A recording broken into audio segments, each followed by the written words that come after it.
Seven, can you just talk about how you felt today went and what you learned from today? I felt today went okay.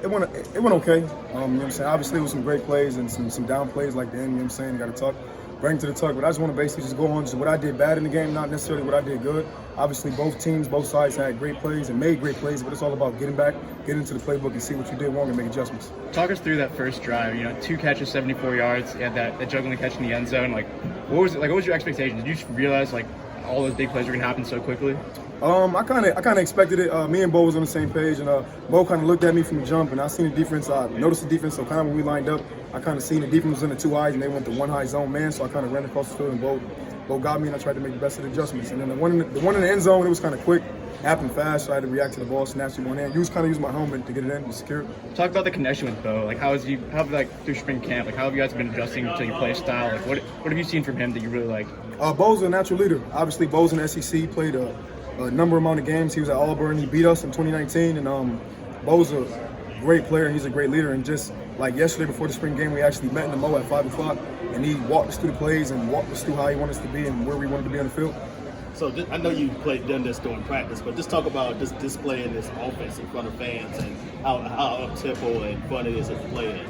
It's fun. Obviously, it's a way different offenses last year. Coach Dillingham just putting us in spaces, like I said before, putting us in spaces and putting players in certain spaces to make plays and create one-on-one matchups. So just talk about just how you've been utilized. You've been a wide receiver. You've been used as a running back. You're running different trick plays. So just talk about just how exciting that is. It's very exciting. Now, being a freshman, obviously, having Johnny Johnson, having Jalen Red, having a number of receivers just looking at over the years and looking what Oregon should have been and what Oregon could have been. And now we're bringing back the Chip Kelly kind of offense with creating space and putting players in space, and it's wonderful. Talk about the impact of the fans a little bit today, actually being able to play in front of some. It was great. Last night I kind of was just looking at some of the spring games, just looking at old games of Marksman, Anthony Thomas, just looking at Tyner, just looking at Addison and Marquise Lee, and just looking at a number of players that was here before and just really utilizing what they've done here and just looking at the fans and the experience. It was great. The fans was awesome. You mentioned Anthony Thomas, obviously he was there as an honorary coach. Did you get the chance to talk to him, and if so, what were you guys talking about? Oh yeah, we was just after that first drive, I went to Anthony Thomas and I shook his hand. He was saying, yeah, he was pumped up, it was hype, and it was amazing. Being young and watching Anthony Thomas and just having him there present and just being around him was great.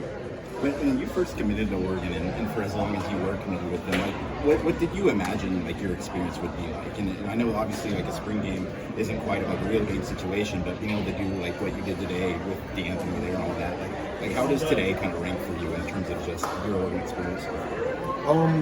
It's great. When I committed in 2018, I wanted to come here and I wanted to play for Chris Ball. Obviously, Chris Ball had other plans, so Dan Lenny came and he got a plan, and Coach Dillingham came and they got a plan. So I'm excited to be here, and it's a culture. Oregon is different. It's different playing Austin. It's different playing fans. The fans are faithful, and I'm just blessed to be here. When you say the name Chip Kelly around here, people kind of go crazy with it just because of how dynamic those offenses are. Why do you feel comfortable kind of being able to say we want to be that and we are that? Because we want to bring that back, but also let me just pause you for 1 second there. We want to bring that back, but also we want to be a physical team. We just don't want to be a team that's Oregon just based off speed. We want to be physical. We want to play fast. We want to be a team to be a big powerhouse Pac-12 team, not just a West Coast team that's just playing on fast. Talk about fellow wide receiver Chase Cota. He's kind of he's a veteran, but he's also a newcomer into this group. He's made some really big contested catches today. Talk about what you saw from him today. Chase Cota came in. He was a born leader. Chase Cota is obviously older. He came from UCLA, and just looking at Chase and just learning from him in practice and just seeing what he can do today, it was crazy. Chase is a great player. Thank you. I appreciate it, Seven. Sure.